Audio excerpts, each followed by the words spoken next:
अपने रूप पर न्यौछावर कर दिया। वो मोहिनी भी जिस रूप को देख करके मोहित हो जाए, वो रूप आएगा आपके यहां पर।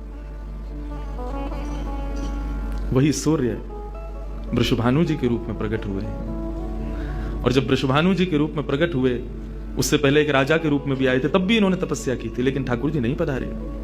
जब वृषभानु के रूप में प्रकट हुए तो इन्होंने ठाकुर जी का यजन करना बंद कर दिया, ब्रह्मा जी का यजन प्रारंभ किया। ब्रह्मा जी से प्रार्थना की। ब्रह्मा जी प्रकट हुए, बोले क्या वरदान चाहिए? बोले वरदान आपसे नहीं चाहिए, वरदान हमको किसी ने कहा था कि वे हमारे यहाँ पुत्री रूप धारण करके आएंगे, मुझे लग रहा है वो कहीं भूल नहीं गए हो। इसलिए ब्रह्मा जी आप बहुत करीब हो ठाकुर जी के, आप उनको जाकर के संकेत करो कि कोई आश में बैठा उनकी में। जब से मोहिनी स्वरूप देखा तब से हम पागल हुए फिर रहे हैं। 33 कोटि देवताओं के मन में यही आता कब प्रकट होंगी दोबारा। कृपा करो, आप प्रार्थना करो कि वो पधारें।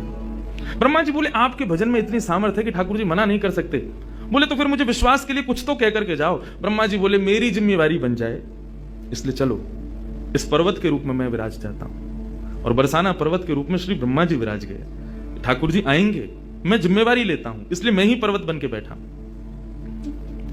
ब्रह्मा जी ने जाकर के प्रार्थना की। ठाकुर जी बोले मैं तो सच में ही भूल गया था कि मुझे जाना है। बोले भगवान वो बहुत प्रतीक्षा कर रहे हैं आपकी। वृषभानु जी का भजन कैसा बताया। वृषभानु जी की एक ही इच्छा है कि मेरे पास जो पुत्री रूप ठाकुर जी का आवे, ठाकुर जी मोहिनी बनकर के आए तो 33 कोटि देवताओं के हृदय में ठाकुर जी के प्रति वात्सल्य भाव प्रकट नहीं हुआ, प्रेम भाव प्रकट नहीं हुआ, कुछ और ही भाव था उन देवताओं का।